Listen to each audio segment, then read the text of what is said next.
I can't help but reflect on how much has changed in this year. And if you've been here for the journey, you've been here for the journey. My journey has been a mess. Saphics and allies, you're listening to Queer Women Rising.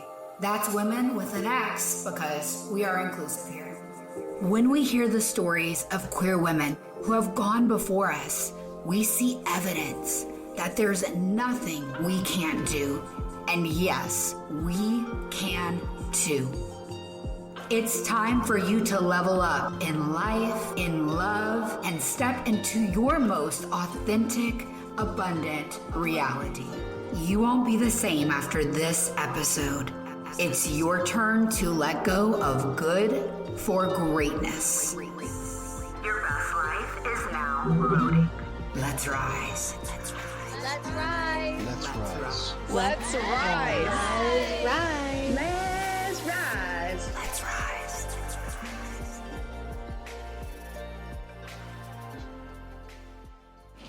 Merry Christmas. Happy holidays. Whatever you celebrate. Happy, happy, happy. Today I wanted to bring you a raw AF Christmas reflection because last year on this day, Christmas Eve, I was actually begging for love in my cold ex's cold backyard. No, this is not a story for social media. This is for real. It was not that long ago that I literally didn't know my worth and I was begging for someone's affection. This year, I am wrapped in the warmth and the knowing and the peace of who I am, the world that I've created, the life I love, the career that I love, helping lesbians find love, and most importantly, the warmth of my loving girlfriend who I know deeply loves me, never makes me question it, never makes me have to bid for affection. I once heard a relationship therapist say that the quickest way to destroying a relationship is when one partner bids for affection and the other disregards it. And I couldn't agree more. If you didn't know, a bid for affection is like when you bring up something and you want your partner to like ask you a question about it, or you lean over and you're in bed and you make a move and your partner doesn't accept your bid for affection. It could be you doing something nice for them and then them not even hugging you back. It could be you complimenting them and giving them a hug and them being kind of just whatever about it. You are bidding for connection. You're bidding for affection. It doesn't mean you're needing like a big thank you, or you're needing them to glorify you, or you're needing them even to have sex with you. It's not like that. It's just a match, an exchange of energy that feels like they're meeting you. And that was always something that I couldn't get in my last relationship, no matter how much I tried. And here I am in my yard of my home, enjoying the peace and the space, the little sapphic cottage that I've created to be so beautiful for me and my partner who's arriving on or before the new year to move in with me. I am drinking a cup of tea. I cannot help but reflect right now as I'm just looking outside, looking at my home.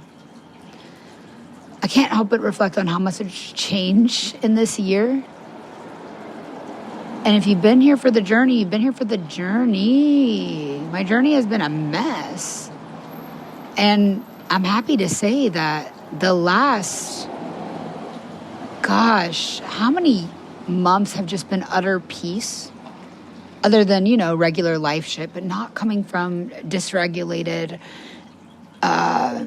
nervous system or dysregulated relationships or the dysregulated nervous system of a partner.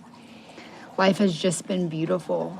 Like I said, last time this year, I was sitting in the cold in my ex-girlfriend's backyard on Christmas Eve on her patio, 10 feet apart because her precious child had COVID.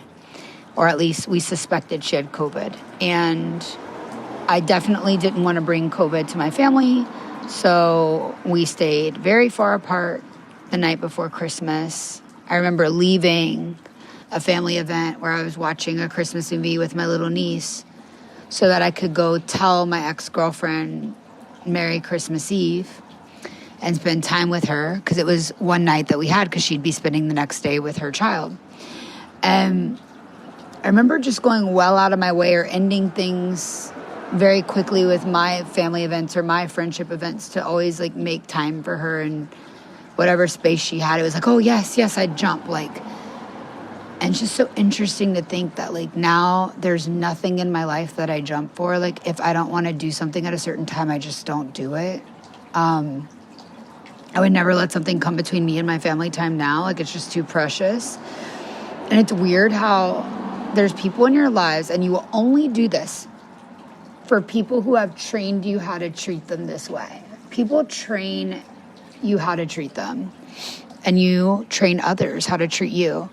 And when you consistently make yourself available for someone who doesn't really have wiggle room for you, you're training them to continue to treat you like that, as always the second or third or fourth option. And you get to decide when not to allow that in your life. I can look back at this last year and be like, I fully allowed chaos for years. I didn't know how to energetically hold a healthy relationship, and I will say that it's a lot of work and a lot of self-reflection. When I say work, it doesn't mean that it's hard or painful. I mean it is daily, intentional work, doing the work of being there emotionally for yourself and for them, being there and being aware of what's going on for yourself and for them, and not projecting anything that's personal to you onto your partner. It is emotionally work on some level to be the best version of yourself for your partner at all times. But it's way easier than being in an unhealthy relationship. But the work is different. It's so different. If you know, you know. Okay, so let me go back to the story. I was sitting on her patio, and I had planned like a little picnic. I made us like little pretend mocktails to try to make the moment special. And deep down, I was begging for love. I think I had written her a poem. I remember looking at her across that way, just thinking, I want her to love me. I want her to choose me. I want her to be nice to me tomorrow. At this point, we had been on and off. We had been on a long breakup. It wasn't a break, it was a breakup. And that's when I met my now partner, going on a date with her on that break. And shortly after my first date with my now partner, that at the time we didn't think went well, it's just so funny, I went right back to my toxic ex and wanted her to choose me. Now, there had been many unhealthy, very dark things that happened in the first iteration of our relationship. And the gaslighting was so strong that I went to her apologizing for not being open-armed enough, for not being forgiving enough, for not giving her enough space to make mistakes and for us to come together. And I took so much responsibility for my emotional flare-ups. And to be honest, now looking back, anyone would be absolutely out of their mind upset if they had gone through what I went through. And yet this whole time I'm apologizing to her for my emotional reaction. And she not once, without me prompting her, without me begging her, without me pleading with her, she not once apologized to me from her heart and her soul. Like, hey, I do know what I did was wrong. I do know that it hurt you, and here's why I'm not going to do it again. I would try to explain to her how apologies worked. When you're sorry, you explain that you're genuinely sorry, and you're sorry that you hurt your partner, and then you explain why you're not going to do it again to make your partner feel safe There was no safety there. She'd laugh at me when I would ask for these things. She'd mock me. And now I have someone who I would never have to tell how to apologize to because, well, first of all, she doesn't really often have to apologize. And when she does, when we apologize to each other, it comes from our hearts. We don't have to explain anything because we just do. And I can't believe I was looking at someone last year on Christmas Eve thinking, I hope she's nice to me tomorrow when we're away from each other, when we talk on the phone. I was in a relationship with someone who had a kid and had a custody schedule, so we weren't together all the time. Yet it felt more distant than the over 2,000 mile distance, long distance relationship that I'm in now. Because when we were apart, communication was absolutely disgusting, to be honest. I poured so much of myself into that relationship, constantly trying to make her feel special. All the time thinking if I made her feel special enough, then she'd make me feel special. I'd always be waiting for some words back. I'd always start, I'd be waiting for words back. And just something that would make me feel seen. It didn't have to be extravagant, but there was nothing. And she'd often remind me, I don't have words for you. And then, of course, we'd get into the I'll never be enough for you, blah, blah, blah shit. But at the end of the day, I just needed kind words and reciprocation. And maybe you've been in a relationship like that, where you didn't get the validation back, and perhaps you're stuck on that person. So you're never going to be obsessive, and stuck on somebody who doesn't reject you. When someone rejects you or doesn't prioritize you the way you prioritize them, and if you're in an unhealthy state of mind, that breeds obsession, okay? If you are still stuck on somebody, I want you to ask yourself honestly, did they treat you energetically matching you, or were you feeling like you were having to chase most of the time to get some sort of validation? Because I can 99.9% guarantee that you were chasing somebody and that's why you're still stuck on them. Because the rejection and abandonment breeds obsession. And that's what happened to me. I kept pouring everything into us. I was subtly begging for attention. I would blatantly beg for affection, for commitment, for anything that would make me feel like I mattered, but instead she just wanted to continue to sleep with me without publicly getting back together because she didn't want to feel embarrassed in front of her friends, and maybe for other reasons, like wanting to appear like there was no other woman in her life. And if someone is not publicly sharing that they have a partner, you should have a problem with that if you've been their partner. There's always a reason. There's always an insidious reason. And she found a way to let me beg enough for commitment that she'd commit-ish without truly committing publicly. But I had begged so much for just the little commitment again that I got that there would be no way I could ask for so much more. Something like public commitment, I had to just let it go. At least I was getting commitment that she didn't want to sleep with someone else. Or so I believed. Eventually, I learned everything. Okay, real quick, I need to tell you about Wisp, an online healthcare service that is for the girls, gays, theys, and me. In fact, for 3 years, they have been a part of my daily regimen. I know many of you listening long to create beautiful, women-loving women relationships. And that, my dears, begins with excellent kitty care. Like, no offense, I don't know about you, but I personally don't want to be at a kitty cat cafe, if you know what I mean, that doesn't provide the freshest dessert for me to lick.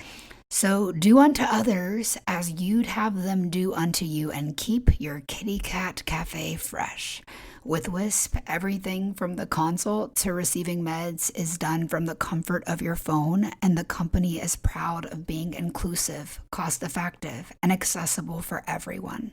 Wisp believes that you know your body better than anyone else, which means no more urgent care visits for issues such as UTIs, yeast infections, or STI treatment. You can save so much time not going to in-person appointments or waiting in line at pharmacies. The free shipping will save you so much time. Or same-day pharmacy pickup can have you feeling better faster.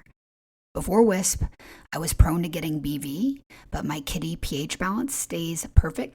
Chef's kiss now that I am on a consistent probiotic regimen. Ladies, this is so important. Personally, I subscribe monthly to Wisp Probiotics, Sexy Time Lube, and OMG Cream. It's like female Viagra. I also get D-mannose and boric acid vaginal suppositories as needed, so I'm prepared if something starts to fill off down there. Also, if you're about to meet a new partner from my lesbian dating platform, you definitely want to be tested before sleeping with someone new. You can order discreet online testing from your bed before you jump into bed. Go to the link in the show notes to learn more, or go to hellowisp.com and use my code SOPHIA for 15% off. That's code SOPHIA, SOPHIA, for 15% off all your kitty needs. You're welcome. Okay, back to the show. And looking back, I see that I wasn't just holding on to my ex. It wasn't because I was so in love with her, although I really believed that I was.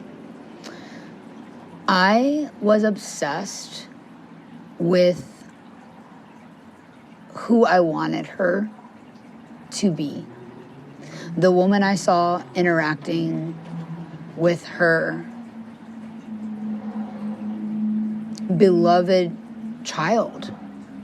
I saw this loving human when we first met, the way she treated me in the beginning, and I just kept wanting that. And because I saw her being kind to one human in her life and continue being kind to one human in her life, I had this little glimmer of hope that one day she'll just be good to me again, the way she was in the beginning. I was also holding on to fear of opening myself up to new love, going out with my now wonderful, beautiful partner when me and this ex-girlfriend were on a breakup. I was scared shitless. This beautiful woman is emotionally available, is looking at me like I am everything, is treating me like a princess, and I don't have to chase anything. It felt uncomfortable to not have a longing for someone because there was no need to have longing. She was going to meet me. Longing is when you put out your hand, your emotions, your heart, and someone cannot touch it. Someone cannot reach and just hold your hand back and say, I wanted to hold your hand too. Being with my now partner, even on that first date, was her noticing I was about to put out my hand and her putting her hand out first and saying, hold my hand. This is metaphorically, by the way. Energetically doing this, and I'm like, yeah, that scares me. It was like weird. And I actually got the ick over someone being good to me. Because before this ex-girlfriend that I was begging for love in her backyard after we'd already been through like 7 to 10 breakups at this point, and they ended in very, very, very, very, very, very, very toxic ways. Before that, I was with a woman who was in the closet, who never chose me. I was used to begging for affection. If you are a monogamous woman who has her shit together, do not beg for affection. Only date women who are available, emotionally available and ready. And you know what's crazy? I wasn't emotionally available when I met my now future wife because I was still hung up on this piece of shit. I would say pardon my French, but no, this piece of shit. I was so scared of opening myself up and looking for something better, something more aligned, because I will be honest, finding quality, long-lasting lesbian love is hard. And we see people saying how hard it is, especially locally. If you're in a small town, you're swiping on the same people all the time. on dating apps, you're like, dude, I want to just like move to LA so I could date lesbians or move to Miami. It can feel like there's not many women to date. Or if you date someone, you're dating your ex's ex, or there's just lesbian drama. And that is a valid freaking fear to have to start over and feel like you might have no one because you don't live in a huge metropolitan area. That fear is real. That was my fear. Now, segue into what I do. Hi, I'm a lesbian matchmaker, now with a lesbian dating platform that I developed this last year after I broke up with this woman, monster, whatever you want to call it. I realized that there are so many lesbians out there who are monogamous and fabulous and accomplished and purposed and really cool and looking for love and looking for their future wife and not looking to play around and looking for true monogamy. And all I had to do was, create the platform myself because it didn't exist. And I market the way I'm doing now, speaking to lesbians who are truly ready to find that lifetime love. And then we have an application process where you have to agree that you are there for monogamy. And we don't allow filters on photos. And we don't allow men. And it's just, the Queer Country Club is a very special place. And if you are feeling this way, you're having those fears that I had, like I have to start over, and you're really scared. Or maybe you've been hung up on your ex because you're really scared of starting completely over. Even if you're hung up just in your mind and you've been able to separate physically, know that there's evidence that there are women out there that would do anything to meet someone as lovely and ready as you if you're a monogamous lesbian ready for your life partner. So if you're interested in Queer Country Club, please shoot me a message on Instagram or just go to queercountryclub.com or go to the show notes and fill out an application. I'd love to have you inside. So yeah, the fears I had then were valid because the Queer Country Club did not exist. I didn't know how I was going to meet someone. I had just went on a date in New Orleans with a woman that I didn't realize would now be my future partner. And even though we were so aligned, the date went bad. Like, let's just be real. The date went bad. We were both uncomfortable. Why? Because I was not energetically ready. I was still hung up on my ex. And days later, I went back to her. And days later, I ended up in her yard on Christmas Eve in a huge coat and blankets, trembling for 2 hours, trying to convince her that we should get back together. And all she wanted was to get back together, to sleep together, but not have a real relationship because she didn't want people to know about it. And, well, she was probably not just seeing me. It's crazy to think how much can change in a year. Today, I'm in a home only I could dream about. I was in an apartment that I moved to when I came out of the closet years ago. I have been in a little shoebox for years, and now I have a home, and I'm looking up at a ceiling I can't believe that God provided. I'm looking into the eyes of a woman who cherishes me the way I love her. I never have to bid for affection. And my dining room may still be empty, and we're waiting on furniture to make this house feel complete. But I would sit crisscross freaking applesauce on this floor with so much gratitude, knowing this is the life I was meant to create and the woman I was meant to spend it with and the woman who brings such peace and joy to my heart and to my spirit. And I know that that is possible for you because it's possible for me. And if someone told me you're going to meet her at this time last year, I would have just cried and said, no, thank you for trying to make me feel better. But no, that doesn't work because it's not true. I wouldn't have believed it. But it is. And then by May, I was building the Queer Country Club. By March, I had reconnected with my now life partner. And by May, we were traveling together as friends in Europe. And by the end of May, we had made our relationship official and fell in love. And by July 1, I launched, or maybe the last week of June, I launched the Queer Country Club, the lesbian dating platform, although I love to jokingly call it my relationship platform because the goal is for you to find your lifelong relationship and never use a dating platform again. Ending 2024 like this feels like a freaking miracle. I stopped settling in every way. I let go of fear. I leaned into faith and trust. And it's hard to freaking trust someone when your trust has been broken, but I did. And here I am proving that when you open yourself up to love, the right love, you'll be met with so much more. than you can ever imagine because you never felt someone equally meet you in love. I'm here to remind you that you too could be sitting on your patio, knowing you created your own sapphic little cottage. I love to envision it as like Snow White's little house, except not 7 little men, just one little woman for me inside. And wherever you are, you can have this. You can have this too. I know I had to let go of things though before I could grab onto what was right for me. And I would love to ask you just to think, because we're getting close to the new year. Christmas always makes us think of, okay, this was a beautiful year. What next? Before we think of next, before you think of, oh, I want to meet my future wife, ask yourself, what fears do you need to let go of to create space for love?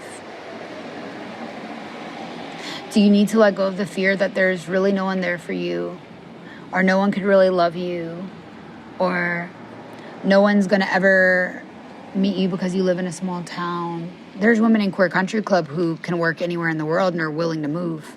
We just had a client today go to Australia to meet the woman, the love that she found on the CountryClub. Australia. We have women who are teachers. We have women who are doctors with practices. We have women who are lawyers with practices who probably couldn't move, right? But we've also got women who are in tech. We've got women who are coaches. We've got women who are living lives where they can virtually work anywhere in the world and move to you. These women, like you and me, would do nearly anything if it was the right person. So I promise you, if that's your fear, you let it go. Let it go. And I'd ask you, what do you want to bless and release in 2024? I want to bless and release all of these shit relationships that have gotten me right to where I am. That silly country song, God Bless the Broken Road, that led me straight to you. That is how I feel. God bless it. I bless and release. For those of you who don't know, I have a song called My Healing. It's on Spotify. I listen to it with headphones and I'll lay down and be ready to release because it goes pretty deep. But just know that you get to choose what you're releasing for this year. And if you choose it now, it's much smarter than waiting for the new year to happen before you're going to release the thing. Because you really won't get the thing you want until you release the thing. And I am living evidence of that because I went on a date with my now partner that I'm obsessed with. And I wasn't about her at first. Not at all. And she wasn't about me. But it just wasn't the right space and it wasn't the right time and I hadn't fully released. So I'd love to invite you to just release anything that you need to before you go into the new year. And I hope that this episode has helped you think about what you need to release, what you need to no longer tolerate, and most importantly, what you need to no longer allow. Because taking responsibility for what you allow and the chaos you allow in is the first step to ending it. And I can't believe that I was a woman that allowed chaos for so long. So that's all I got for you. I'd love to hold space for your dreams. If you have a prayer request going into 2025, and you want me to send you love and good vibes and pray prayer for you, I invite you to DM me on Instagram. I'm happy to pray for you. Maybe you want me to pray for you to release something. Or you could DM me music. I'll send you my music. I'm wishing you so much peace, so much love, and a very Merry Christmas or whatever holiday you celebrate from the bottom of my heart. I'll see you in 2025. As queer women, that's women with an X, because of course we are inclusive here. As I was saying, as queer women, we haven't always been lifted up or celebrated. We have often felt left out and put down in places that historically haven't welcomed us. In fact, we have been conditioned by society to be grateful for mere tolerance. My resilient LGBTQ+ IA community, I am talking to you. I'll bet you've recognized the spark that God put in your heart, your unique calling to impact the world in only a way that you can. A business idea, a brand to build, a coaching program to start, the art to create, the song to sing, the book to write, that relationship you long to build.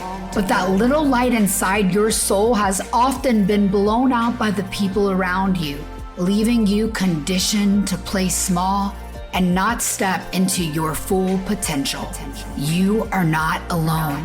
And it's never too late to truly live your most authentic dream life. I would know.